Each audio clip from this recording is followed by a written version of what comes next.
Okay, so it's exactly 7. So we'll possibly mute everyone and then make a beginning.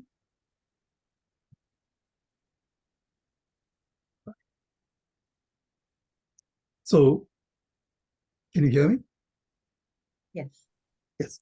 So good evening, everyone, and welcome to this evening, and welcome to ASHA's first program. So ASHA is an acronym, and it reads as Accept Support and Help Another. And this is the basic premise behind this voluntary organization, which was formed in response to the need to support doctors experiencing professional stress within India.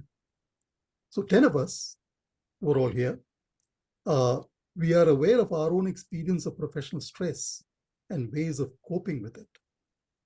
So ASHA was started as an to initiate a dialogue and narrative within the medical community about the experience of professional stress. This is because this is something that doctors are reluctant to talk about. And we hope to lessen the stigma around this.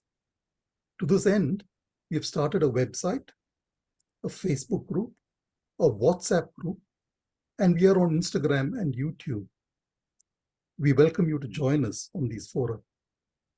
In future, we will be starting a series on self-help measures for doctors to identify and manage their own stress.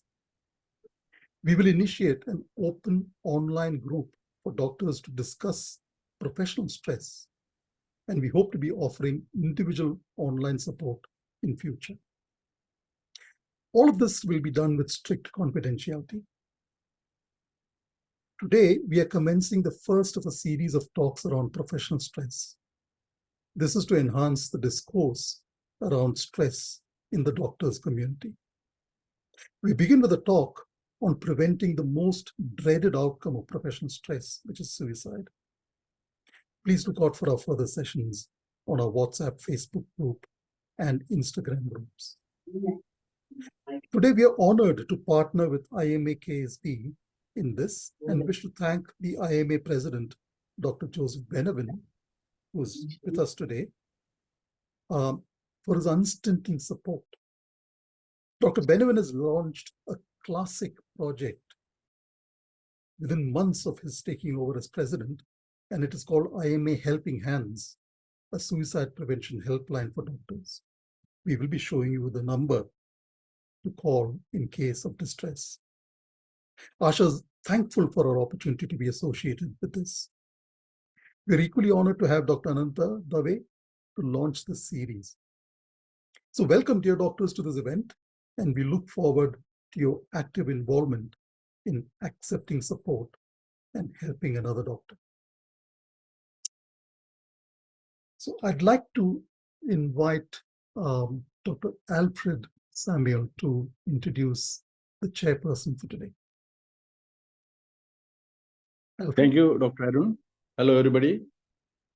Chief guest of the day, Dr. Joseph Benavin. Distinguished speaker, Dr. Ananta Dave. Dr. Arun Kishore, the founder and the main pillar of ASHA, Dr. K. Shaji, Ashoka, and all ASHA members and all those who are online.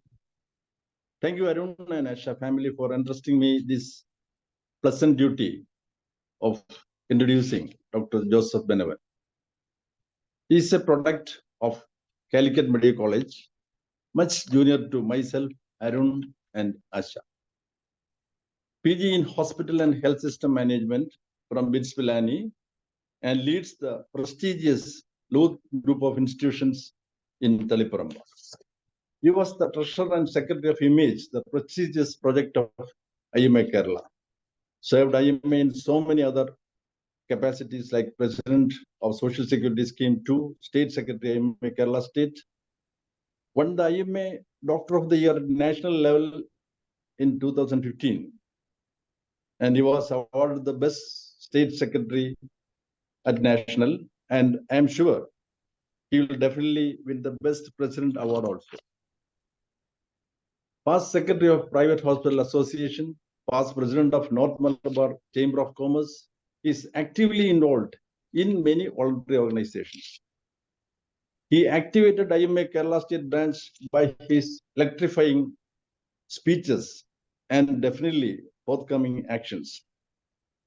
As Arun told, started a new subcommittee for prevention of suicide among its members, and a toll-free number is now available round the clock to help its members in stress and suicidal ideas.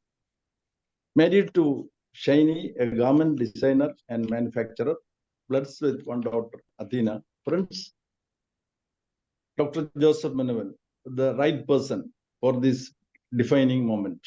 Thank you.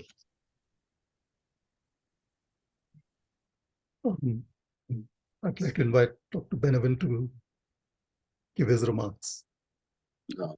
Thank you, Dr. Arun Kishore, Dr. Ananta Dave, Dr. Alfred Samuel. Thank you for the nice words. Dr. Shahji, and all the other doctors who are present on this platform. I think the numbers are slowly ticking up, but then as always is with us, for us, when we say 7 o'clock, it goes up to 7:10, 7:15. So I sincerely hope that a lot of people access this, and hear Dr. Anant Dave on this very crucial subject that is preventing doctors from dying by suicide. Actually, the topic itself is very striking, because this is one of the major concerns that we at the Indian Medical Association, from my personal experience, we've been trying to face and overcome. This year, actually, we had formed a special committee called, we didn't want to be so critical as suicide, Project Suicide. So we formed a committee called Committee for Emotional Well-Being and Suicide Prevention, which is actually managed by a group of very eminent and reputed psychiatrists from across the state. We looked into the whole thing and we suddenly realized that doctors, especially medical students are under a lot of stress. I'm talking about the Kerala scenario. Probably it might be the same everywhere. That's why Dr. Arun Kishore, being there in UK, and Dr. Ananda Dave, part of the NHS, they also, probably must be facing the same situation there. We suddenly realized that a lot of our household postgraduate students, medicos, they are under stress, and also doctors. And one thing we noticed about this particular segment of professionals is that they usually confine things to themselves. They don't, even though we are socially connected, even in our professional work, we network. But when it comes to personal issues such as stress, we somehow have some kind of an inhibition in reaching out or opening up and then trying to get help from other people, colleagues. So it was under these circumstances that, I'm very thankful, I must mention, the Indian Psychiatrist Society for the help they have offered. They came forward because when we mooted this idea of forming a helping hand, it's called IMA Helping Hands. It's got a toll free, it's got a number, as well as we have a mobile app on Android. It's on Google Play Store. We just have the Android version now. Because it's in its inception, and we just wanted to see how the project takes off. So with this, this is the toll-free number 706556828. And I'm very happy to say that the Indian Psychiatrist Society the support that we received from them has been overwhelming, with more than 80 psychiatrists at present who have volunteered to take up calls. See, when we looked into the whole perspective of who the first point of contact should be on these helplines, we took a survey among our doctors and students, and they said they would always prefer to be talking to a doctor. That's why we eliminated a counselor or a volunteer to be the first point, the recipient of the first point of call. And we approached the Psychiatrist Society, and I must thank them because the services and they came forward, the support they provided was overwhelming. At this point, we have around 80 psychiatrists on this platform who take calls, and we actually run it. It's not a 24-hour helpline because, for the obvious reason, we don't have too many people, and it's on a trial mode because we started it in March. Now it's just 2 months into it. And from 8 p.m. to 8 a.m., because most of our psychiatric colleagues said, that's the time when the hormonal trigger takes place for stress, aggravation, and even suicides happen mostly during the wee hours of the morning or late night. So on a trial basis, we've started this, and I think the response has been very good. We are also monitoring the calls. It's the privacy is maintained because the caller, the number is hidden, and also the doctor who takes the call, his identity is hidden. But the whole process is monitored very closely, so that if somebody is in very dire strait, we have parallel channels to access them, and then make sure that more assistance and support is provided to them. So this being the need of the hour, I'm very thankful and grateful to Dr. Anant Kishore for this great, because I thought this was a one-off session, but I'm even more delighted to hear the fact that it's going to be a series, and the first one is preventing doctors from dying by suicide. I also need to thank Dr. Arun Kishore, because even when our IMA Helping Hands and our modalities were being found, we received ample support, guidance, and advice from him when the whole thing was put in place. So I think we need to collaborate more, and we should work together, so that through the efforts that's being put by us, we should ensure that we don't have even one more death again of suicide, because help is always close by, but unfortunately, as far as the victim is concerned, the help is very far, for the simple reason that they don't reach out. So breaking the silence is what we're trying to advocate, and we also promoting this through medical colleges, through the MSN network, that the Medical Students Network and the Junior Doctors Network of the Indian Medical Association. We're taking out this message to all the students, undergrad as well as postgraduate students, and house surgeons in all the medical colleges. But I would be more than thrilled if ASHA also can come forward and support us and guide us, because with the kind of rich global experience that Dr. Arun Kishore and his entire team from UK provide us with, we should be able to provide a robust system where, which is foolproof and which meets our goals and objectives. So I wish this event the very best, and let's all work together. Indian Medical Association Kerala State branch is there with you for all the efforts and all that should be done, because as far as we are concerned, doctors are our core, and that's the focus of our very existence and all the activities that we do. So if we can prevent one more death, that would be the greatest service and the greatest satisfaction that we're going to have as doctors and as the leaders who lead this community. So once again, thanking you all for given me the opportunity. It's a rare honor for me to be a part of this and to inaugurate this session. Thank you for this opportunity provided to me and the Indian Medical Association Kerala State Branch, and I wish the event all the success. Over to you. Thank you. Thank you, Dr. Benavan. And we are delighted to have you here today. We also realize that you're not in the country, that you're abroad, and you have given us the time today. Thank you so much. My pleasure.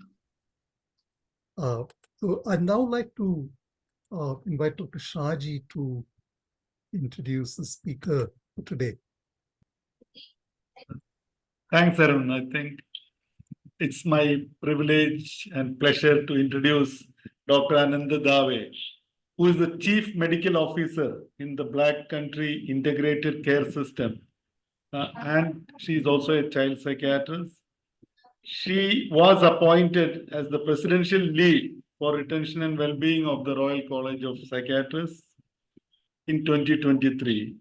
She is definitely very evidently interested in well-being of doctors and I'm sure medical students in training. Yes, she had received an award, Churchill Fellowship in 2019 to study the topic of prevention of suicides among doctors. Lady President ICT. And the immediate Same page, of British Same page, the Psychiatric printout back, Association, very popularly known as BIPA here. Dr. Dave works regionally and nationally, and we are very happy that you are here, Dr. Dave. And she holds a master's degree in medical ethics and law, honorary fellowship of Royal College of Psychiatrists 2023, Doctor of the Year by British Association of Physicians of Indian origin. So it's our pleasure to have you here. And like Dr. Joseph Benavan said, we are very happy to associate with you in the long term. And as Arun Kishore was mentioning, this is only a beginning of the series. So I'm very proud to introduce you, Dr. Ananta Dave, to the audience here. Thank you. Thank you very much, Dr. Shaji, for that very kind introduction.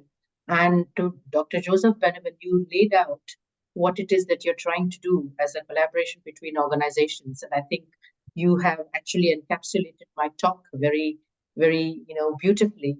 Hopefully what you'll hear over the next half an hour or so just reiterate some of the key points that you all have made today, but you're also trying to put into action. So it's a huge honor and a privilege to be the inaugural speaker for this series of events that you're planning. And thank you so much for inviting me to do this talk organized by ASHA and supported by the Kerala State Branch of the Indian Medical Association. So if you could put on the first slide, please, Arun. So this talk is not meant to be an exhaustive literature search or literature review of the topic, or it's not meant to be a very prescriptive exercise about telling people what to do. What I have tried to do is encapsulate some of my insights and findings from the Churchill Fellowship, which was awarded 5 years ago, and then after which I traveled to the US. And then the idea of this fellowship was to come back and to implement the findings where I work in the UK. But I realized just, even with the brief glimpse of the conversation here, but also talking to colleagues from across the world, both students, trainees, senior doctors, both in the UK where I work and across the world, the problems are quite similar. The healthcare structures and the systems in which we work might be different, but the problems faced by our medical colleagues in all specialties and at all grades of training and work are very similar. And I think there is huge benefit in bringing together all our combined insights and expertise and seeing what it is we can do to support our colleagues. So what I'm going to be sharing today are my insights from the fellowship, which hopefully will be relevant to what you all are trying to do here in India. Next slide, please. So as people have said, the topic is about preventing doctor suicides. Also, although I'll be talking about things that we need to do before a doctor ever gets to that suicidal stage, it does talk about suicide. So I can understand if people need to take time out, leave the talk, or even, reach out to somebody, I'm available at the end of it if anyone wants to talk to me, but I do understand that it is a sensitive topic and can be distressing for some. So just look after yourself. Next slide, please. So as I've said, the work of suicide prevention, or in this case, preventing workplace stress, mental illness, burnout, whatever we call it, begins well before a person becomes suicidal. So the whole idea is to embed prevention approaches right from the beginning of one's career or one's entry into medical school. So the talk that I will be doing and the things that I will be talking about will cover all these aspects. So when we talk about workplace stress, it can arise due to a variety of reasons. It can be, depending on what stage of training or study you are, right from medical school days to being a trainee or a resident doctor and then a senior doctor. It can be due to the pressure of the coursework, study, exams, the expenses of the degree and the course involved, the expectations placed upon a doctor or a to-be doctor by society, by the place around them, by the medical school or college, and by oneself. It's the way we have developed our ideas of what it is to be a good doctor or a good student of medicine. So right from workplace stress, based on these factors, along with things like isolation, when people leave their homes and their usual social supports and communities behind and go to another place where they have to fit in straight away, hit the ground running, as it were, have all these unsocial hours. And unfortunately, I studied in India. I studied in medical school in India. I did my post-graduation there. I worked there for a couple of years. So I've seen medical schools both in India and in the UK, and indeed when I went to the US. And unfortunately, although there are some areas of good practice, there remains a culture of bullying, harassment, and discrimination in medical schools. So all these factors can place huge pressure right from the student days. And again, this pressure is different in different countries, but certainly in the UK, we talk a lot about almost a culture of fear that has been that has been created around the regulation arm of our medical profession. So the General Medical Council, which regulates all the doctors in the UK, and you have the Medical Council of India as well. So there can be quite an anxiety around what might happen if we are referred to the regulator. So all these factors contribute to workplace stress. But we can also face workplace stress because of burnout. Now, this is a term that's being increasingly used. I mean, I personally feel we could do with more research on this topic, especially in countries like India, where I would like to hear from that part of the world. I mean, this conversation started in the US mainly. It's now spreading to many parts of the world, and we understand. I mean, ICD-10 has tried to create a category of burnout, underemployment, stress, etc. But this phenomenon, which is characterized by exhaustion or emotional depletion, detachment and cynicism and negative feelings about our work, and therefore reduced efficacy, this is being increasingly experienced by a lot of people. And we hear this word used frequently by people who have been working extra hours or trying to keep up with the increased demand for a very long period of time without any respite or break, and they experience that exhaustion and burnout. And moral injury, again, this is a term which came into more frequent usage during COVID, I would say, but it's been around for decades. And it came out in the context of war, when soldiers and veterans were placed in very difficult situations, where they were asked to, attack people, fellow human beings, and, do whatever was required to win the war, kill people, maim them.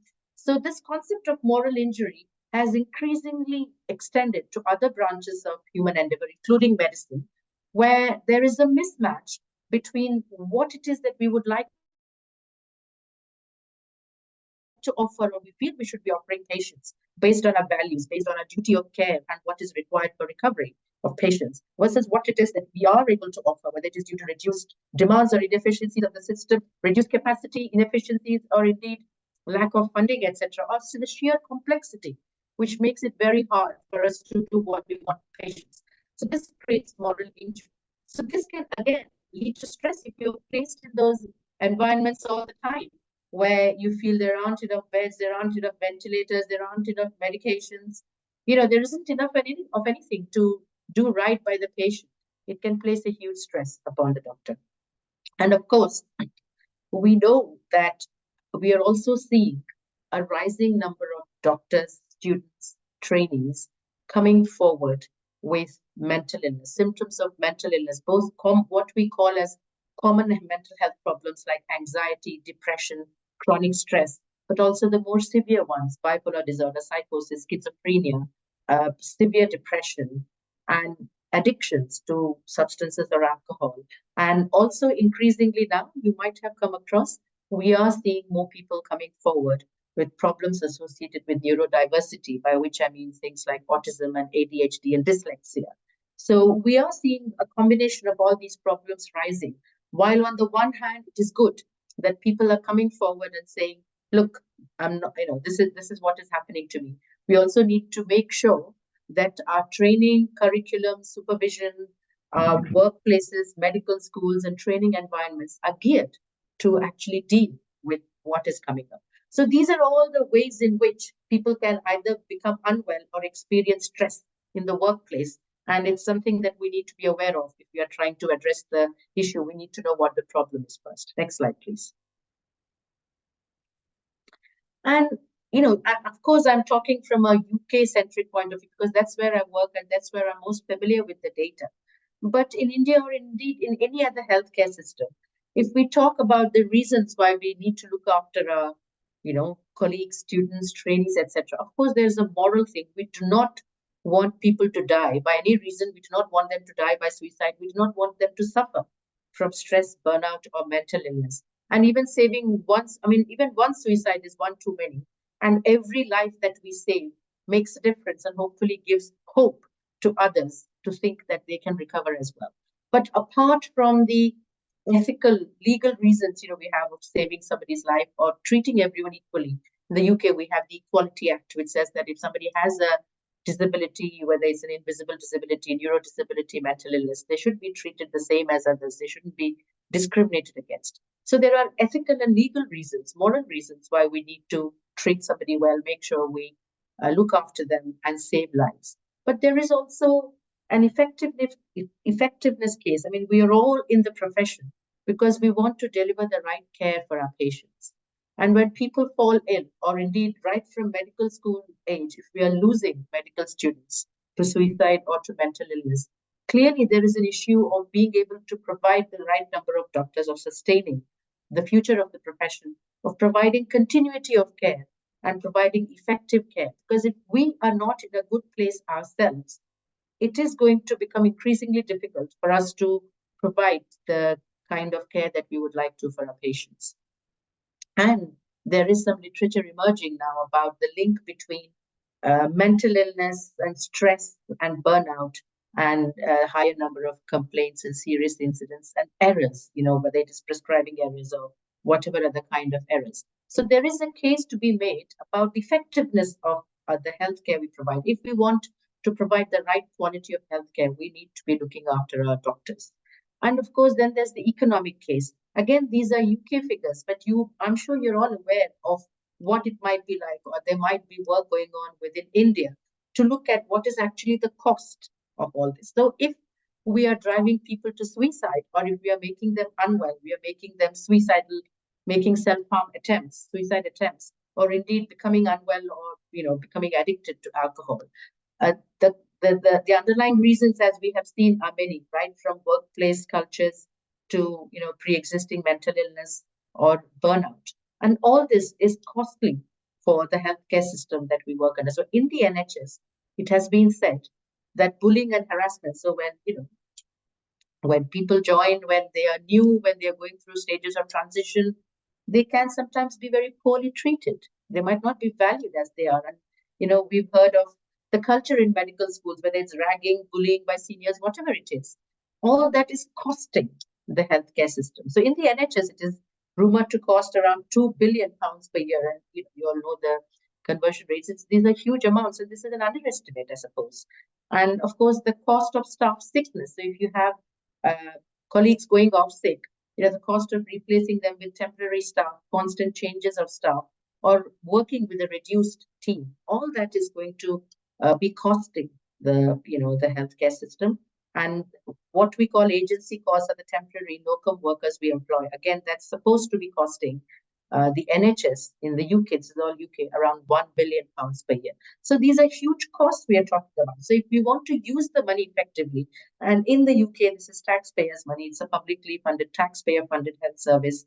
In India, we have quite a few publicly funded medical colleges and a fair few publicly funded healthcare systems. And all this is a cost to the taxpayer. So there is a big case to be made for why we need to be looking after colleagues right from medical school.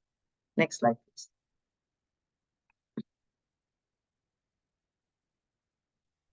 Rihanna, Next slide. Thank you. Yeah.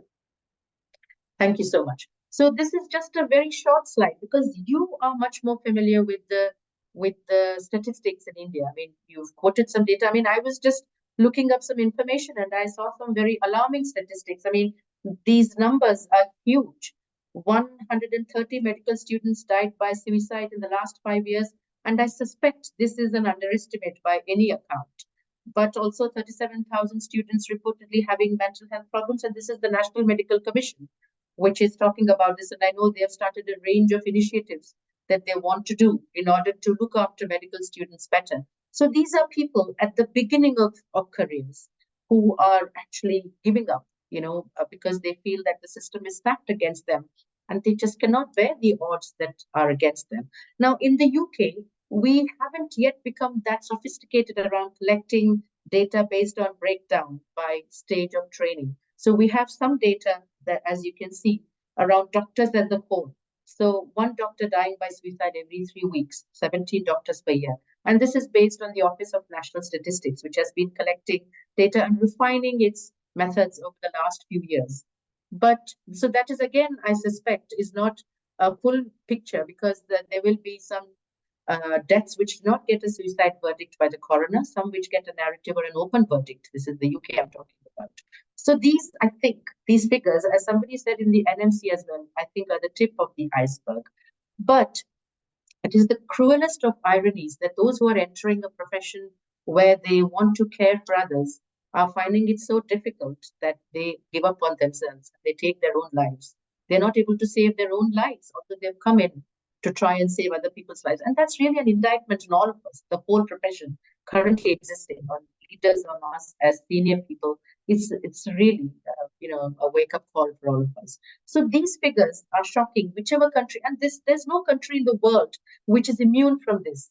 Unfortunately, there isn't in a country, there's a country where we are getting it right and saying, there are no suicides and no medical students or trainees are suffering from mental health problems. This is now a universal global problem, and we are in an interconnected world where a problem in one part of the world affects us in another part of the world.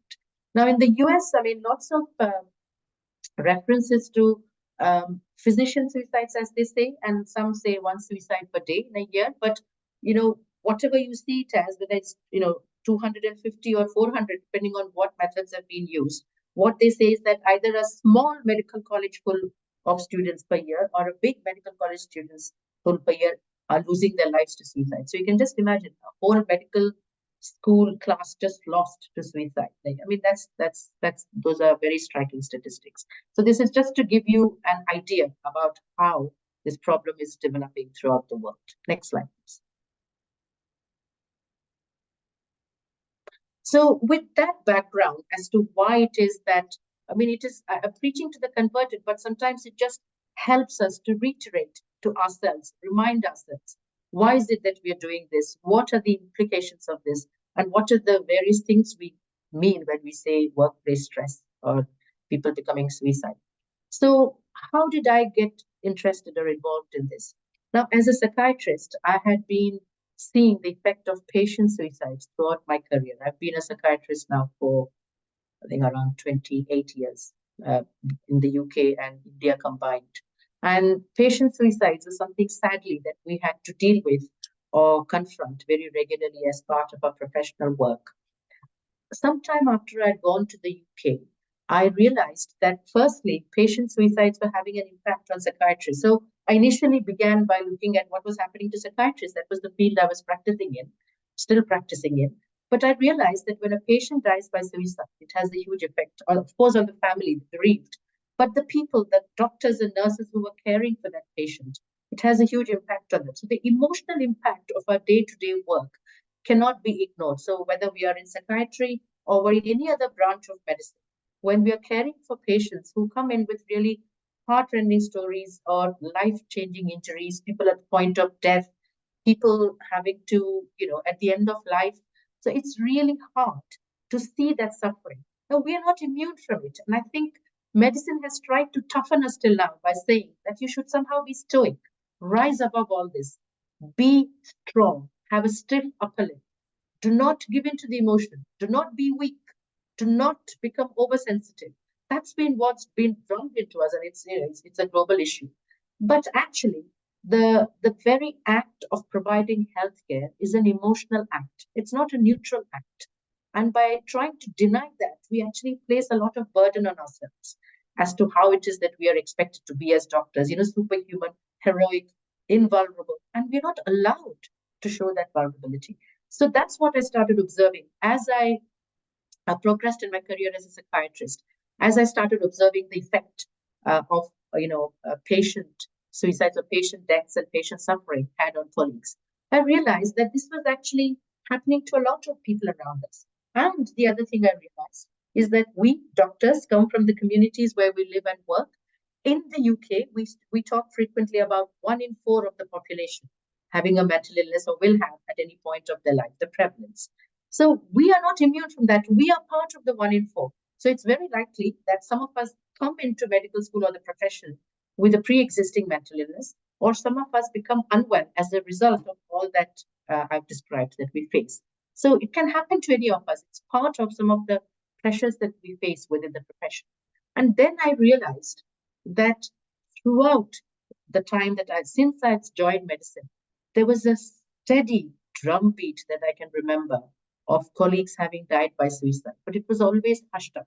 We never spoke about it, and it always came about in whispers. And I can remember this now. In hindsight, I can think back right to medical school. And in a class of 200 students that I was in at medical college in Mumbai, we lost 2 people to suicide. And we didn't realize it then, but we came to know afterwards. And throughout my time in the UK, I would hear about people, and then afterwards dying, and then, realizing they died by suicide. I also started getting contacted by colleagues from all other disciplines, including psychiatry, but other disciplines as well, asking me whether I practiced privately, whether I could do a private prescription then, because they did not want their GP, their family doctor, to know that they had a mental illness. They did not want their employer to know that they had a mental illness. So it was all so secretive. People were suffering, but so afraid to ask for help, because that was the culture we'd created. So all this came to a head when one of my close friends and a colleague whom I was due to meet in 2 weeks' time died by suicide. And I was so shocked, and I felt a huge guilt. I thought, I'm a psychiatrist. I should have picked up the sign of, depression or stress or struggle in my colleague and friend. I'd been, meeting him quite regularly, so I should have picked up something. And I felt that I'd let him down. But more importantly, I felt I'd been hearing about it too often, and I wanted to do something about it. Of course, there are many ways in which we can do something about it, but the opportunity presented itself for me to apply for a Churchill Fellowship and go and work with Professor Michael Myers in the US, in New York City. Some of you may have heard of him or met him, but he's been running clinics for doctors. He's a psychiatrist, so he's been running mental health clinic for doctors, medical students, and trainees for around 30 years now. I think he's the first one to have started. So many, many years ago, specific clinics just designed for doctors and students. So I went to work with him after I was awarded the fellowship. I went across the US, met people across medical schools, training programs, hospitals, medical managers, voluntary organizations, the American Board of Certification, and professional bodies. And I just tried to see what it was that Michael Myers and his team had done in their part of the world in order to try and address this issue. So that's how I ended up studying the topic of doctor suicides and traveling. And then finally, the report was published, from which I'm taking my insights that I'm sharing today. So the link to the report is there at that slide. So please do feel free to read it afterwards. Next slide, please.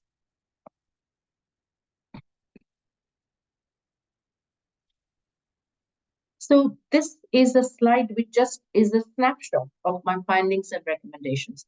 I'm not planning to go through them in detail, but none of it might be a surprise to you. But this is what I found when I went to the US, and I think this is all of us, I'm sure, can identify with this. So the key findings of a toxic culture in medicine, the enduring stigma of mental illness in medical professions, where people are so afraid to ask for help, but they try and mask their difficulties. And you might not be able to see it, but a leadership, and especially psychiatric leadership with a focus on prevention, makes a difference. And mental health services for doctors can be life-saving. And the importance of collaborative working. I mean, we know that we can't do it by ourselves within the profession. And we need several people, several agencies, including voluntary agencies, and the work that you've started in ASHA. We need everyone to, work together. So those were the findings and the recommendations, which I'm just reading out. A good induction at the start and points of transition for all doctors. So when you first enter medical school, when you move from one year to another, when you enter training or postgraduate training, the way in which you are greeted by the senior leaders or people in power in that organization, the way mental illness is talked about, the way vulnerability is embraced rather than rejected, the way there is an openness, people sharing stories, talking about what support is available, and giving people permission to be human and not superhuman. I think all that makes a huge difference to the way people feel that they will be welcomed or whether they belong. And that is part of the culture that we have to create, and some of the toxic cultures we have to dismantle. So right from a good induction to teaching and training on mental illness and suicide prevention for all staff. So those who are in psychiatry learn about it. But I think right from medical school, everyone needs to learn about it. Not just a psychiatry placement in the 4th or 5th year where you learn about how to treat patients, but what is it like for ourselves? What do we go through? What do we mean by stress, chronic stress, workplace stress, burnout, injury, suicidal ideas? What is it like to be suicidal in the profession? And talking about it is not going to make somebody suicidal. It's going to give them the courage, the hope, the ability to come forward and say, okay, this is not a taboo subject, it can be talked about. And maybe I can also talk about how I'm feeling and get help. And, sharing of stories by senior leaders about how they have recovered. All this helps as part of the teaching and training.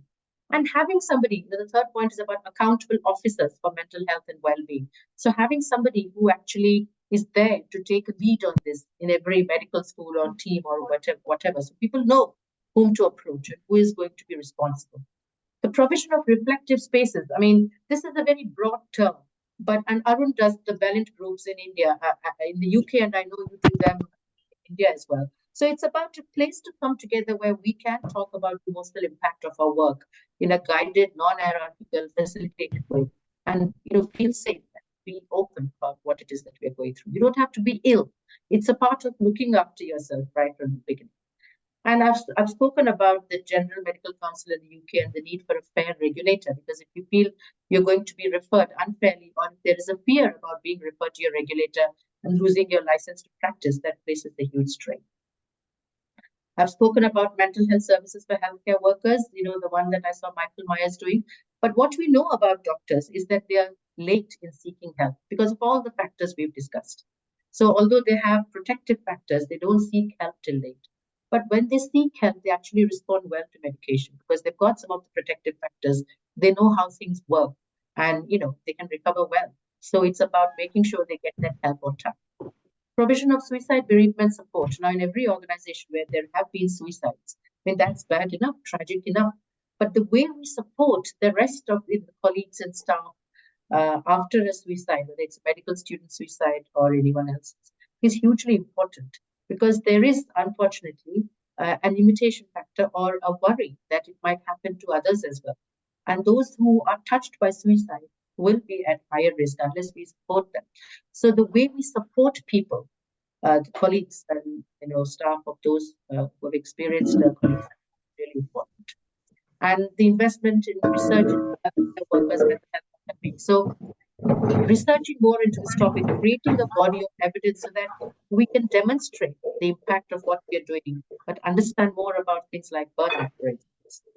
Training doctors to treat doctors. So if we want to provide these services, whether it's a fantastic helpline that you all have started or ASHA, we need doctors to become comfortable with the idea of supporting other doctors in this distress. And what are we doing about training them right?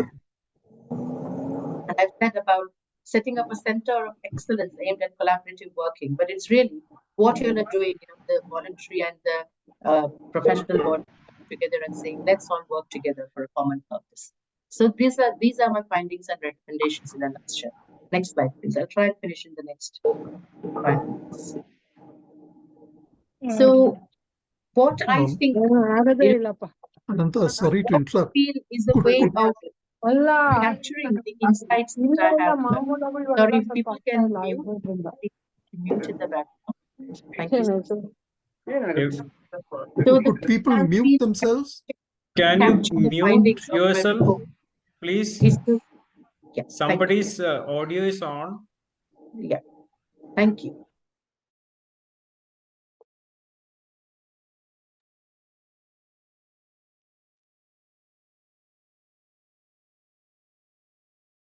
Sorry, Ananta, you've been Dr. muted. Ananta is mute. Ananta, Okay, sorry. so I muted that one. Sorry, I didn't realize. Okay, so what I was going to say is that we need a public health approach to preventing suicides, but also to preventing chronic workplace stress and mental illness. And there might be public health consultants listening to the talk, or those Please set the screen. Sorry. Please set the screen. It's overlapped by your screen, madam. Material, education material is overlapped. I don't have control of the screen, so please. Okay, I hope it sorts itself out. But basically, what the current screen is saying is primary prevention, secondary prevention, and tertiary prevention. Roughly, which equates to the primary prevention is the prevention at the beginning before a problem arises. So a whole population approach. So in this case, a whole medical school or a whole hospital approach, so that everyone feels supported, that people are not pointed out and said, oh, you are the one who is having a problem. But we're doing something for everyone, so people feel safe in coming forward. The secondary prevention or intervention is either a targeted approach, those who are more at risk. So those who already got diagnosis of a mental illness, or those who suffered, whatever it is, a complete bereavement, whatever stress they might have suffered, and providing timely treatment to those who are suffering. So that's the secondary prevention or the intervention.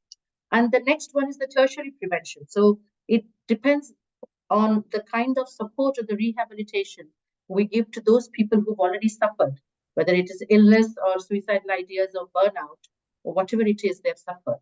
Make sure that when they're returning to work or when they've recovered, that you look after them so they remain well.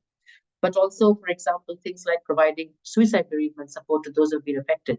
The term postvention is coming up now to say this is the support offered to those who are bereaved by suicide. So all these levels of prevention work are important, and we need to take a public health approach towards the mental health of doctors, because if we don't have doctors to look after the health of the community or the nation, everything else suffers. Health comes first, and the economy and everything else comes later. Next slide, please.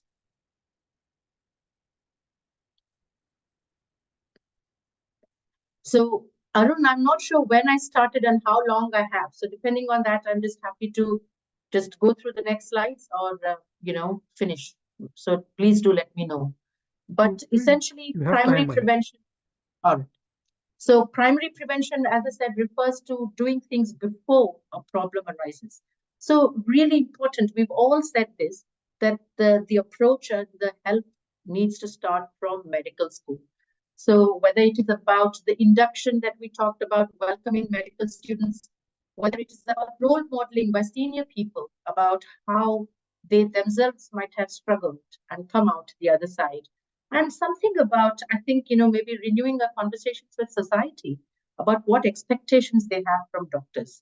I think all those things, the teaching that I've mentioned, normalizing or encouraging help seeking and sharing stories of hope and recovery are all important in creating that culture before problems arise. People feel hopeful that they will be valued, when they have mental health problems, and in fact that they will be. But in the meanwhile, before we get Ananta back, please remember that this is the IMA Helping Hands toll-free number to call in case any doctor has distress and wishes to seek help.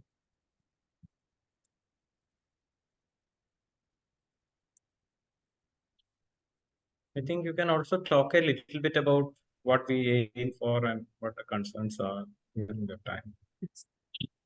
And also, we would like to ask people to, put their comments, questions in the chat box so that we can have a discussion has come back. towards the end.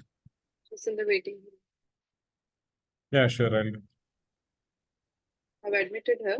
Mm-hmm. Hello, can you all see me? I mean, it's a slightly different screen. Can you all see and hear me now? Yes, we can, Ananta. Okay, I'm not quite sure what happened. Everything just disappeared. So I'm not quite sure what happened, but I've logged on through my phone. I think I'll continue this way because I'm not quite sure what the problem was with my laptop. But if you could just, yes, primary prevention. Sorry for this unexpected interruption. But we've spoken about primary prevention, doing something before the problem starts and doing it right from medical school. So the next slide, please.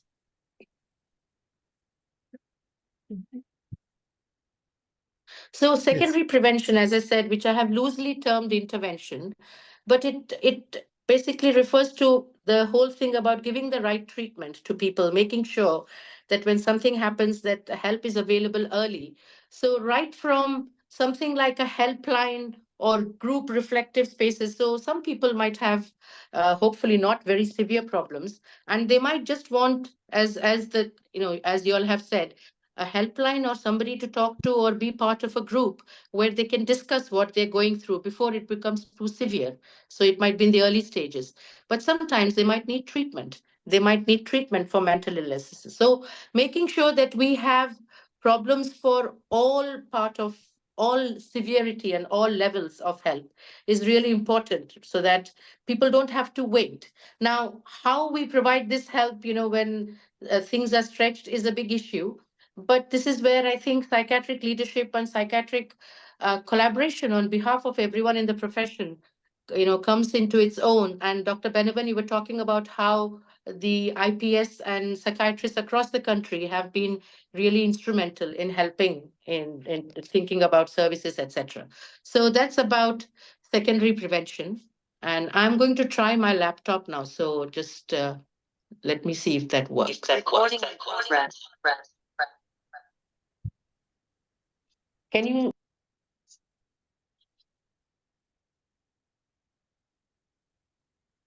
Can you hear me now properly? Yes, we can. Yeah, here and back. So I've just tried to come back to the laptop because the phone was a bit too small for me to see what was happening.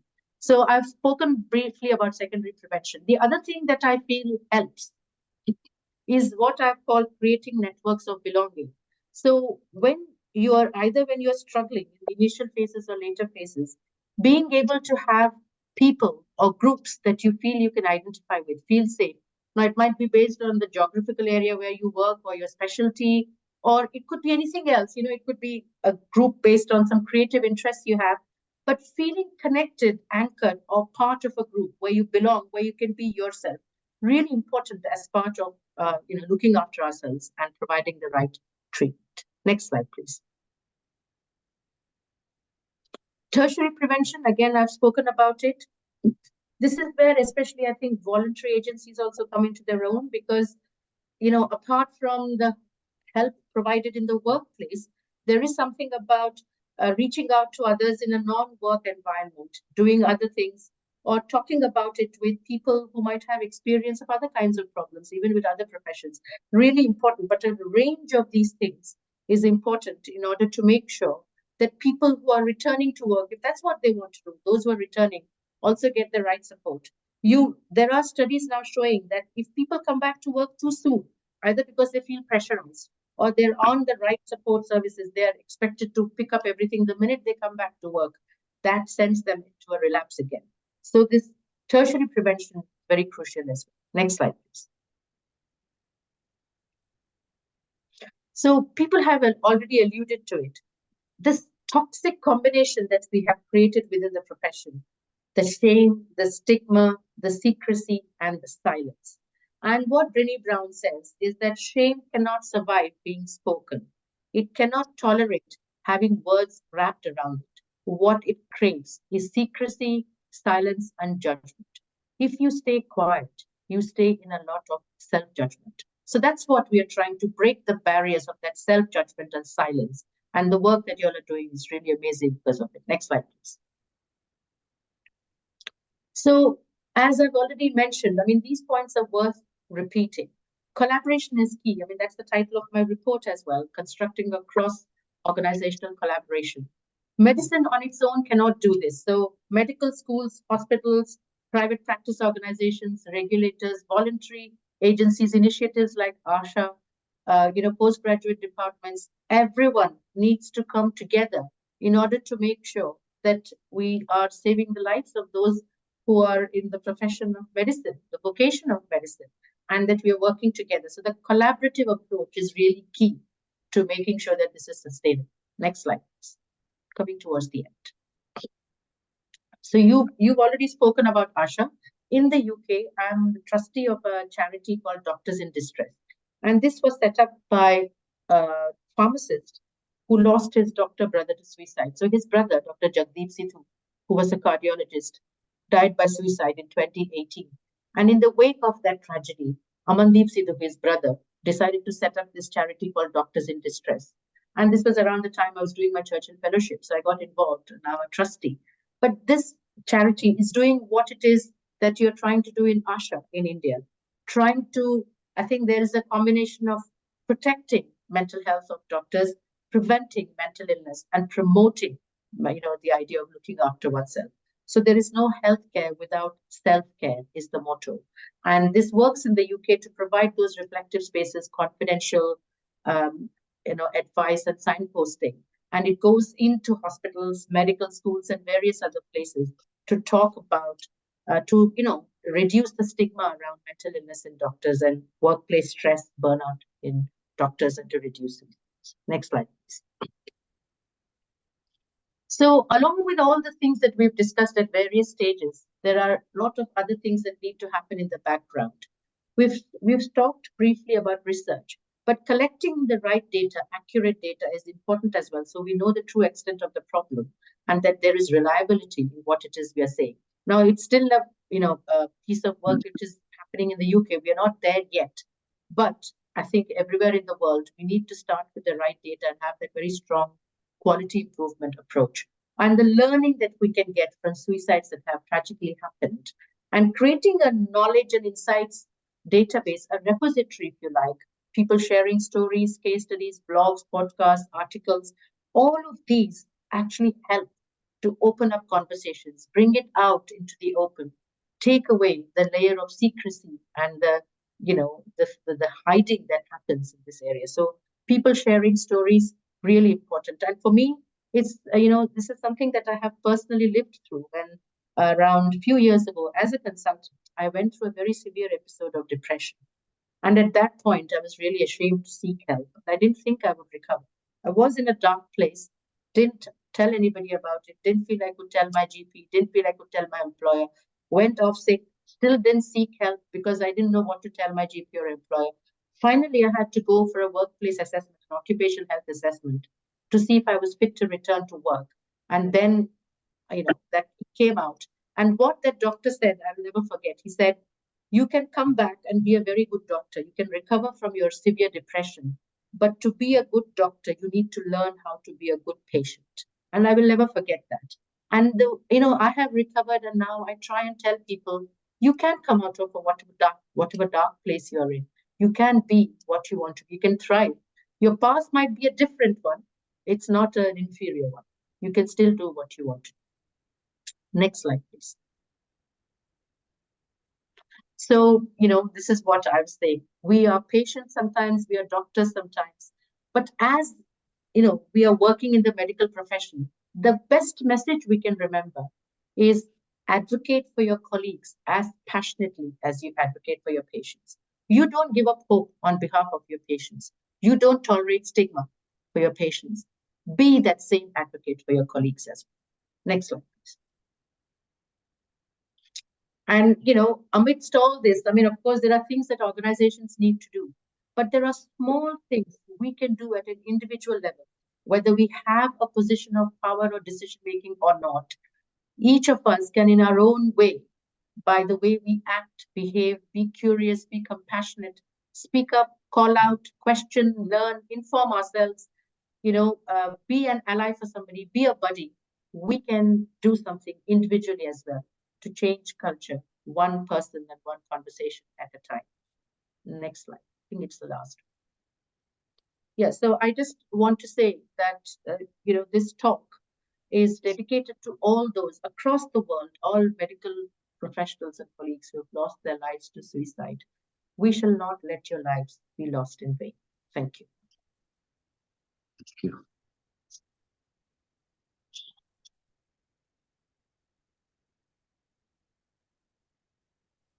Thank you, Ananta. Thank you for that wonderful talk and for sort of emphasizing those three methods of prevention, the primary, the secondary, and the tertiary, and also for talking about your own experience.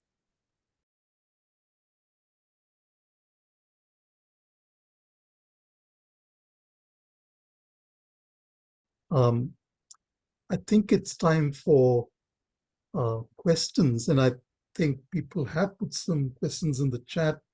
So Jimmy and Ija, could you monitor this and ask the question so that Ananta could try and answer some? Yeah, I think I was just going through the chat box. Thank you for an excellent presentation. And I was really struck by a lot of things which we also, it's a common experience we all have about these things. unfortunate. I mean, there are a lot of comments in the chat box, most dealing with how essential it is, and everybody feels that this is a issue, but there are no specific questions as such. One person, Pramod Kumar, has asked an anesthesia resident who used to smell halothane, and then he was smelling and he fell asleep and he died. Whether it's an accident or a suicide, I'm not sure how to answer that. Can you just take that? Yeah, I mean, yes, it is difficult to comment on that particular experience, but one of the things we do know, when I didn't go into the details here, but we know one of the risk factors that doctors face is the easy access to methods or means of suicide. And people have tried to see whether there are certain specialties who are more prone to suicide. And we do know, although it has not been proven in an evidence base, anecdotally, we know that anesthetists come up as one of the professions who are more at risk. So in the UK, certainly they talk of anesthetists, obstetricians, gynecologists, psychiatrists, and general practitioners. So, but this is not, proven, but these are anecdotes, and these are, I think, trends which have been observed, and they're trying to collect. So we will never know in this case, but that is one of the things we have to consider as well when we look at risk factors. All these things, workplace factors, but also things like easy access, knowledge of methods, etc., is also unfortunately part of the risks that are there within. Yeah. Ananta, there is a comment in this box which says, more than workplace stress, family and domestic problems seem to be the reason. Of course, hierarchy is there in work, but it needs to be accepted as in any other profession. And I think this is a common question, isn't it? The hierarchy and how one accepts it or deals with it. Do you have any comments on that, and also on the issue around family?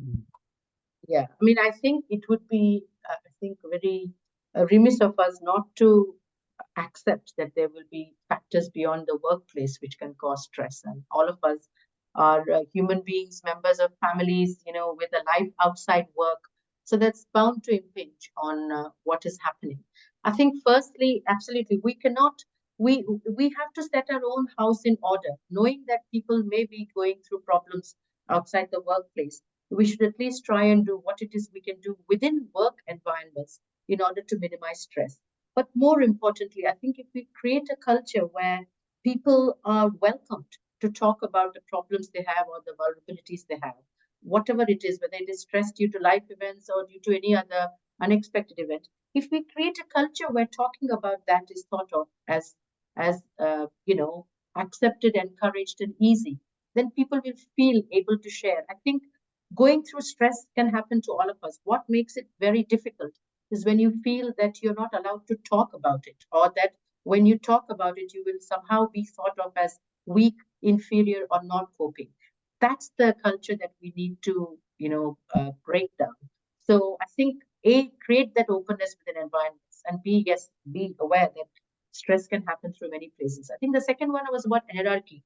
Now, I do think in medicine, I mean, in different countries, it's different, but we are very hierarchical. So each of us, I think, has a responsibility. It begins with us. In our own small ways, we can role model things which break down those hierarchical structures and which make decision-making more distributed, leadership more distributed, where we are making decisions by consensus, where we are involving people whom things affect directly. So we can do it in small and big ways. And I have a great belief in the power of the individual. So even small things like, having a lunch break together. In the UK, this happened so much during COVID. I realized that my having a lunch break was actually quite an enabler for other people to give themselves permission to have a lunch break. Because if the leader is seen to be doing it, if as medical director, I was taking a break for lunch, others thought, oh yes, we can take a break for lunch. This is a very small thing, but I think in small and big ways, or when there is a decision that needs to be made, instead of you sitting in one room and making it, just explore the possibility of inviting people in. I think creating time as a team is really important, because decision making or openness or feeling safe does not happen in a vacuum. You've got to create the conditions for it.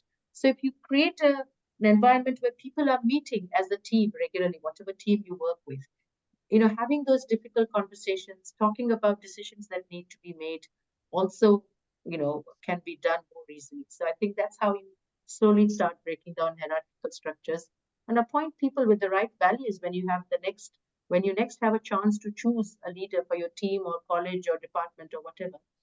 Have some criteria or values that you would like to see in a leader and try and see whether you can get them. There is a question. It's not a question. It is a comment actually. That we need to have an active screening in early detection. Now, in India, this is a very new concept, and this has been shoved under the carpet. That you are having mental health problem. There is also a question of whether you are fit to be a doctor. So that is the reason probably why most people will not be very forthcoming about expressing their mental health problems, and this gets suppressed, and then naturally it escalates the problem.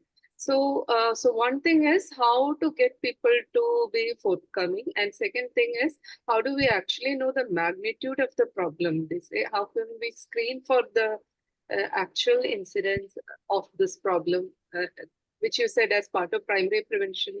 This is the most important thing. Yeah, I mean, I see there have been approaches like screening followed in some parts of the world, even in the US where I went. But there are pros and cons about it. See, for example, in the US, when you apply for a job, in the medical profession, I mean, you are asked about whether you have a pre-existing mental illness. Now, unfortunately, that's not being done because they want to support the doctor. It's more done as a way of excluding them or not shortlisting them or whatever it is. So it has been used as a way of penalizing, or discriminating against those with mental health problems. So clearly, asking about that beforehand, or asking about it during the course of the job can feel extremely threatening to people. For me, and there isn't any one correct answer about it, but I think if you create, so what some organizations have done in the US is, and again, I'm not quite sure whether this will always work. They've put up, some very universal screening things, like we call it as PHQ-9, the Primary Health Questionnaire 9.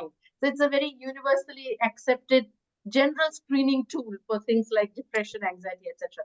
So they put up those kind of screening tools on the website of the hospital or healthcare institution or wherever. And they invite everyone to do that self-screening, screen yourself. That's all well and good. But what happens after that is, so if you do have a problem, or if you feel that you have scored high or that you're coming out as having depression, you need to know what the organization is going to do. Is it just there for your knowledge, or can you do something with it? So all of these are fraught with their own problems. But I think generally, firstly, something that you want to sort out needs to be talked about on a regular basis, not as a one-off, not in a tokenistic way, tick box. We've done a talk about depression, fine, that's it, end. You need to be talking about it regularly. Talk about the various sources of help that are available. I think it's a combination of all those things. Those who have recovered from an illness, if they talk about how they did it, and what helped them, or how they've come back to work, or how they manage it. It's not that you can't fall unwell again. I can fall unwell again anytime, but how will I manage it? So hearing these stories, knowing about sources of help, having these conversations on a regular basis, getting yourself informed, whether you're a trainee, student, medical director, whoever it is, keeping yourself informed about what it is like to have a mental illness, what can we do, and what might the impact be. All of these will help, I think, in making it easier for people to come forward and say, look, I need help, I have a problem. So when you do that, I think any anonymous surveys, etc., that you conduct. So in the UK, we have a lot of anonymous surveys, whether it is the annual staff survey run by the NHS or by trade unions or by Royal Colleges, whatever it is, defense organizations. And they all, depending on which survey you take, anything from 25 to 45% of doctors have got a range of mental health problems, or they have felt suicidal, or have experienced burnout. So the prevalence rates are quite high based on these anonymous studies. So if you create those conditions where people feel able to talk about it, and if you collect some data anonymously so people don't feel named and shamed, I think you will get an idea of the extent of the problem. Yeah, and then you can start doing something about it. Can I make a comment, please? Yes, of course. Yes, please. I'm Dr. Titus. I'm from Australia. Yeah. Actually, 3 of my classmates, I'm from Trivandrum Medical College. 3 of my classmates suicided. So sorry. 1 month back, not 1 year back, my colleague in Australia, I spoke to him around 10:30 in the morning. I had a chat with him, the coffee. He saw the patient till 12:45 morning. 1 o'clock, he left the clinic. He saw almost 20 patients in the morning session. He left 1 o'clock. He stood in front of a truck and suicided. So what I'm saying is, when we looked into his case sheets and all the patients he has seen he have written the notes and relevant notes, very sincerely seen the patient. He said hello to me, all those things. Now, what I'm trying to tell is, in some cases, it's so hard even to identify. I was sitting with him for almost 15-20 minutes with a coffee. Even then, I couldn't make anything. I asked him, John, how are you? This thing, that thing, and all. He's a Caucasian. Now, what I'm trying to say is, sometimes it's so hard to identify anything is going around in this mind. It's very hard to predict these type of things when he might have decided thing and I couldn't make up. No, it's very That's hard. true what you've said, yes. There are, in fact, I mean, this is something we can talk about in more detail another time, but there are many instances of suicide, doctor suicides, where the doctors have taken their own lives in the course of the working day, where they have come into work, done their work, and then taken their own lives. So there isn't any one way people have taken their lives at home as well, but there are enough instances of those who have done it after coming into work and in the middle of a working day. One of the things which I mentioned in my report is that for doctors, even when there are many other protective factors, which are supposed to protect us from suicide, those factors don't seem to work in the same way for doctors. So in the general population, there are things like poverty, social deprivation, social isolation, or we call it, and lack of connections, belonging, life stresses, which can be risk factors for suicide. Amongst doctors, there is slight, in terms of some of the factors like, social security, financial stability, standing within society, reputation, social connections, networks, those things which are seen as protective, we have more of that as doctors, relatively speaking, compared to the general population.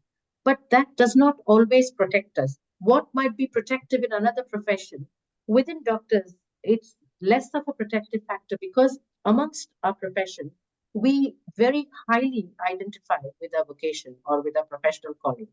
So our identity or self-identity is very closely linked to our professional identity. And sometimes there might be an over-identification, in fact, and this is being studied more. So the thing that we, I think, find it most difficult is either an attack on our reputation or a feeling of letting ourselves down. So those same factors which make us good doctors, very diligent, very hardworking, perfectionist, wanting high standards, not letting people down, high quality of work, all that is great.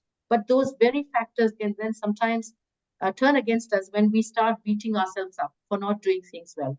So for many people, and all the doctors, not all, but in America, certainly, many doctors who've died by suicide have been in very high standing in society. They've received prizes, been at the top of their profession, got excellent feedback from patients, and then they've taken their lives.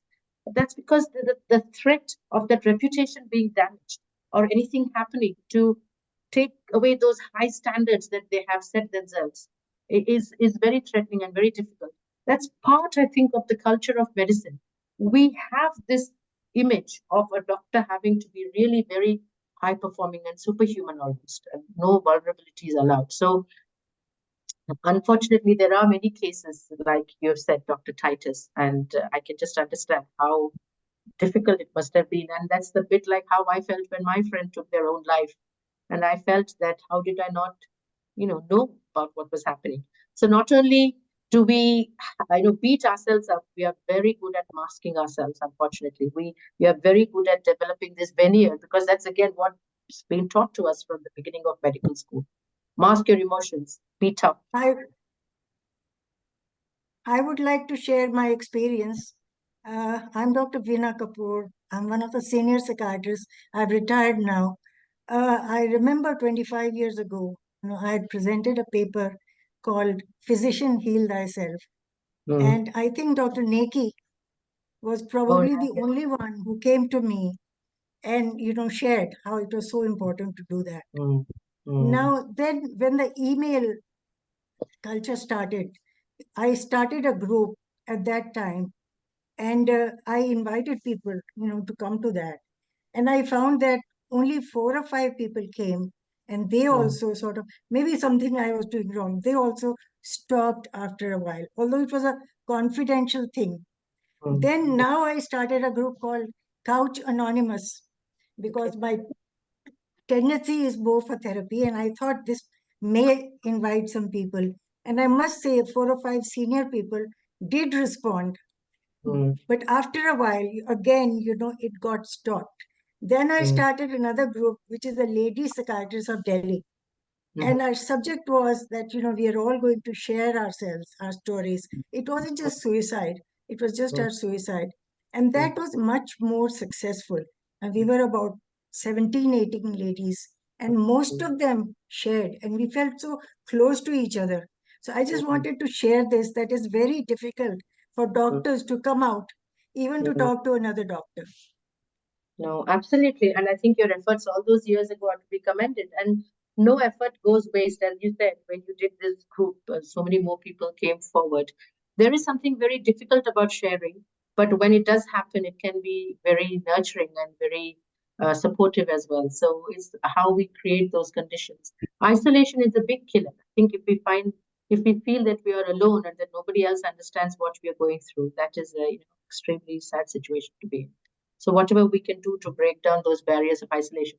Sometimes it does not have to be coming together to share stories. It can be coming together to do things, which all of you have. And even if it is going out for a meal, I think regularly coming together where you get, used to talking in one another's presence. Anything, it could be anything. I mean, to share jokes or you come for a meal or whatever. But that then creates the conditions for talking about more difficult things. So coming together, I think having those networks, I think is a starting point. That's so interesting, Ananta, because one of the comments in the box by Dr. Mohan is that doctors should come together in social organizations and attend IMA meetings as well, so that you don't work in silos. Very much so. I mean, we should never underestimate the power of these seemingly simple things. So I always say to people, those who are social secretaries, those who arrange team meals, junior doctor, training doctors meal, they are really doing a very good job, because they are the ones bringing people together outside work and just creating conditions for coming together to relax. I think that's really important. You can see and something I'd also on screen. What's that? No, I'd also like to tell Dr. Veena Kapoor, ma'am, thank you so much for sharing that. And do join us in ASHA. Join us in ASHA. Thank you. I will, yes. Absolutely. Great stuff. Ma'am, can I ask a question? Yeah, please, yes. Please go ahead. Okay. Ma'am, firstly, a very insightful talk. Thank you for that. And I wanted to just know your views on the primary prevention, ma'am. Like the topic of today's title itself, I think was very bold, suicide prevention in doctors. Because most of the times the talks, the title would just be like suicide prevention. So when it comes to talking about mental health or suicide among doctors, no one really puts up a title like this. It's just because of the stigma. So when that is the scenario, I think that, this screening for mental health illness why should it be blinded, ma'am? Isn't it high time that, we, I mean, after all, we are trying to prevent, various mental illness, suicide in our profession. So why should it be blinded? Can we not have a screening where, it kind of gives a confidence to the person who is filling up the questionnaire that, yes, if I get a score for which I need to take help, I might as well go and take help. So why should it be blinded? Wouldn't it be better if it was not blinded? Wouldn't it be better if it was mandatory that, all medical colleges at the time of admission have this mandatory screening for the students in the first year itself? Lena, could I ask you to introduce yourself? Could you introduce yourself as well? Sir, yeah. I'm Dr. Lena. I'm from Bangalore. I'm pharmacologist. I work in a medical college. Okay. But for the last couple of years, I've been working with medical students, like, especially on mental health issues. So what I have found is, especially in medical students, they're not forthcoming. How much ever you talk to them, how many ever awareness programs are conducted, they do not come out in the open purely just because of the stigma. So kind of working on a proposal and just a small group of people, when we were discussing to have a mandatory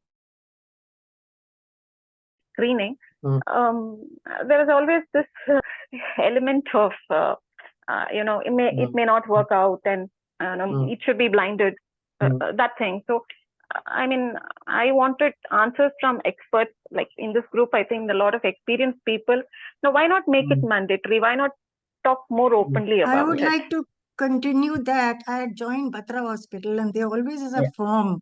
On the form, they have different history. Do you suffer from TB, or heart disease, or diabetes, or what?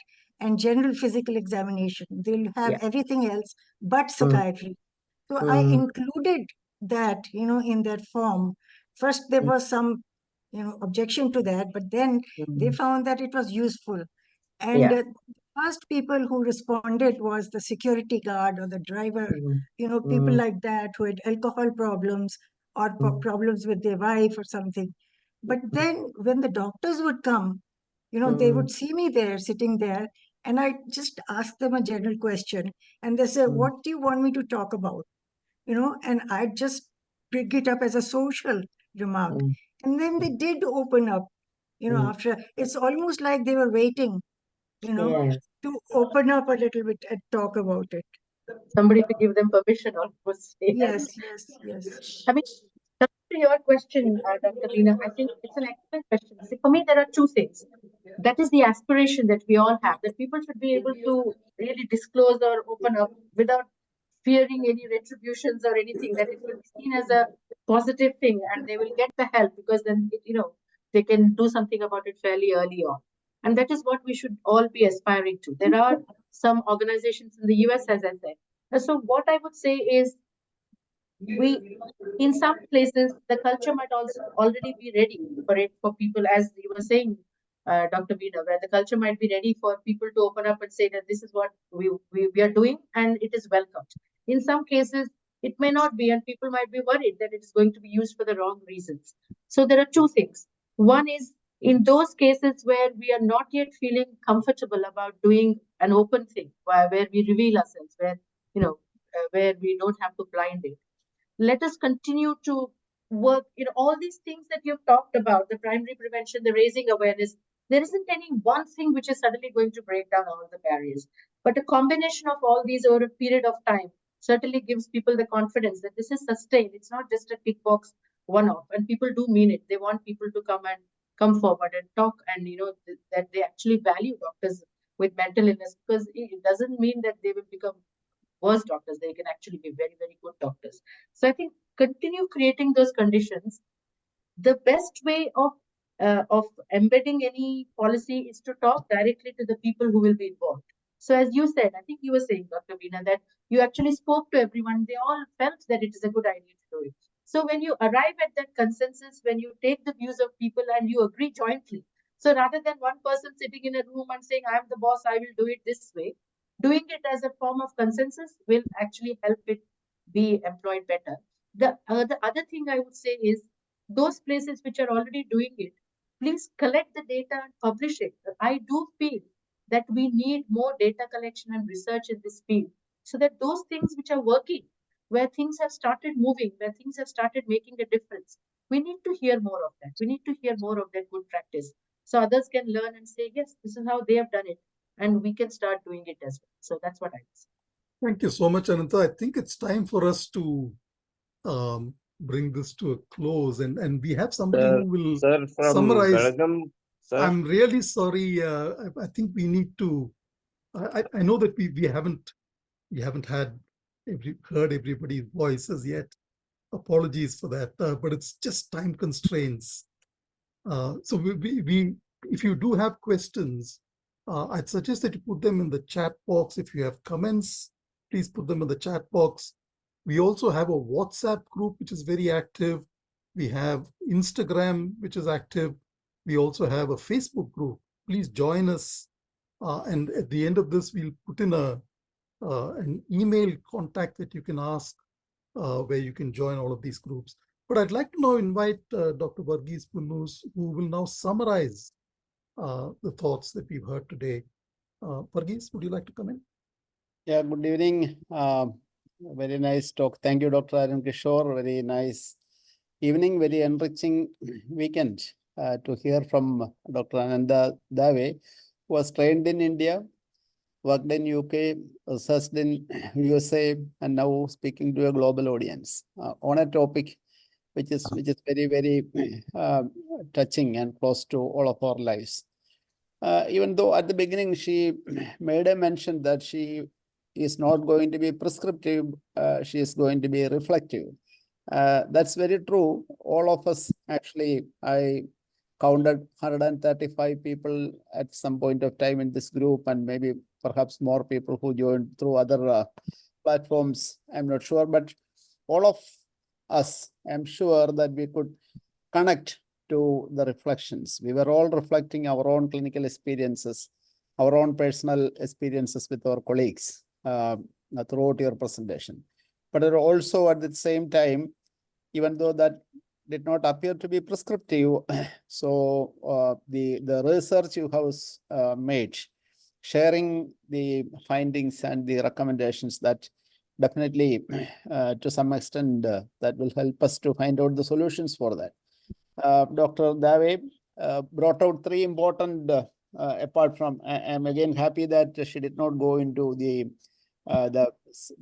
individual psychopathology, but she focused more on issues like the workplace stressors, burnouts, and of course the issues like mental illness, addictions, a classification of the problems which might drive a medical profession into an act of self-harm.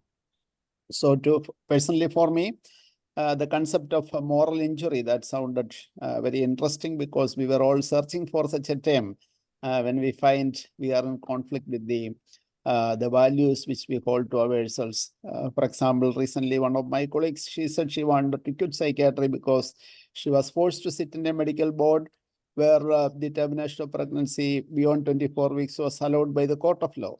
So I had a lot of difficulties in dealing such situations. So I got the right word for that. It is the moral injury rather than just cognitive dissonance or other kind of more sophisticated terms. It is actually an injury. And then she went on to explain the kind of workplace, how it has become so toxic in the medical profession, whether we are in training or whether we are in practicing. So very, very relevant things for all of us. Maybe the kind of regulatory fear which you mentioned may not be that very relevant in India, which might be as in UK or USA. Of course, it is going to come in India as well. And then the positive, one of the important highlights of the topic was to the efforts by Dr. Dave to the suggestions or the positive workplace culture, how through ethical, legal, effectiveness and economic model of bringing out a positive work culture, or maybe reducing the toxicity in the workplace through the different approaches. Finally, Dr. Dave went on to describe 10 kind of possible solutions we can have to reduce the workplace distress, or to make it less toxic, or to improve the resilience, or maybe how the doctors can be, how we can reduce or bring the suicides in the medical profession. So, in fact, all of them sound very sensible. I just want to highlight one or two things, because I am in a training place for the last 27 years. Induction training was never heard of till recently. At least in India, once the curriculum based, so the competency based medical education was introduced, there is some scope for induction training. Even though it may not be done in the perfect way, we have an opportunity to do the induction not only at the beginning of the course, and still in my institution, we are practicing induction not only at the beginning, or maybe as Dr. Dave stressed, at transition times. And one of the things which, again, all of us should think about seriously is an officer accountable for mental health. We know what happened once the officers were accountable for reducing the harassment against females, and particularly quoting the Indian scenario. That particular, when somebody is given the responsibility of reducing these kind of incidents, that really make an impact. So similarly in workplace, when we devise the workplace manpower, we should always have this in mind to influence the policy makers to bring about this change. There should be somebody accountable. And of course, the training for doctors to treat doctors, very important. I'm just highlighting 3-4 points out of so when a medical colleague comes to us for help, we are almost clueless because it requires a different kind of interaction. So we always talk about the doctor-patient relationship. That doesn't come naturally when the person sitting across your table is a doctor. So that is one of the areas which I am definitely I will vote for this thing. So I am aware about the scarcity of the time, but all this time we were talking about how to make patients, the hospitals, patients friendly. But there is seldom any serious thought about how to make the workplaces doctor friendly, including the reflective places. You don't find a place for doctors to sit and take a coffee in most of the training hospitals or in other places. So we should put our feet together to make policymakers think about this very serious issue. So all the research points which has been, we know vaguely about these things, but Dr. Dave has articulated it in very clear terms. What are the problems? What should be done? And ideas like doctors getting connected. One of the esteemed audience commented. I would even say that getting connected beyond the doctor community, getting connected to people who are non-doctors. There are very nice people around who can definitely recharge us. So all these points are extremely practical and useful. And I think this online symposium is a great milestone in the ASHA group to take us forwards. So a lot of practical ideas we need to work together for it, especially policy making our workplace less stressful, and how to deal with the individual problems in a more effective way. Thank you very much, Dr. Ananta Dave, and also Dr. Adam Kishore, Dr. Shaji, who are leaders of this innovative. And I am a person who is in the group, but generally silent. I think it is Dr. Adam Kishore's conspiracy to bring me into action, to give me an opportunity to wind up maybe a concluding comments. Thank you so much. Thank you very much. Thank you. Beautifully captured points. Thank you so much for that. Yeah. So I'm just going to spotlight people in ASHA who have been here, whilst I ask Ashoka to sort of conclude. I can't see the others, so I can't see Biju. Biju, where are you? Alfred, I can see. I'm just going to add all the people who've been at the core of ASHA. Alfred. Smita, Smita, can you just unmute yourself and that I can see you and spotlight you as well? No, I can't see Sir, Smita yet. unmuted. So sorry, I'm going to have to find you now. Oh, yes, I can see. Yes, so Smita is here. Is Biju here? No, I can't see Biju here. So this is the ASHA group, and that's me included. Ashoka, could you sort of wind up and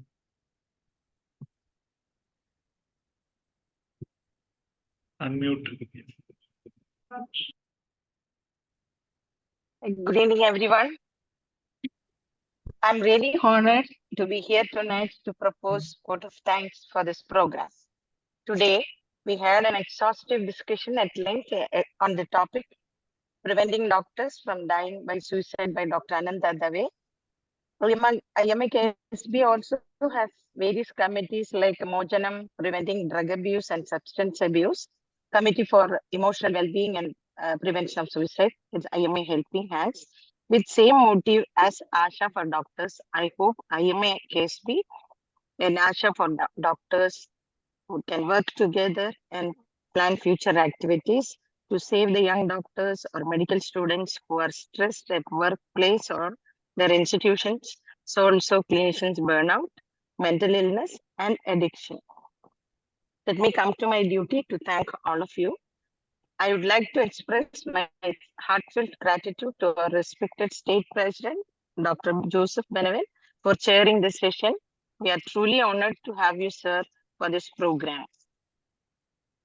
Then I'm immensely thankful to our esteemed guest speaker today, Dr. Ananta Dave, for her exceptional presentation on the topic and sharing valuable insights. Thank you, Dr. Ananta. Next is the brain behind this idea, Dr. Arun Kishore, my good friend and my batchmate. He was working hard on it, formed ASHA for doctors, really took pains to bring it open to doctors who are on professional stress. This is a topic of relevance these days. Arun, you have my heartfelt gratitude. He is ably supported by a team of doctors, seniors and psychiatrists, Dr. Shaji, Dr. Jimmy, Dr. Sheija, Dr. Varghese Punus, Biju Nelson, Smita, Dr. Alfred Samuel, and Nitin Shaji, and all of them to bring out the flyer, to open FB page and Instagram or website on arranging interviews and so on.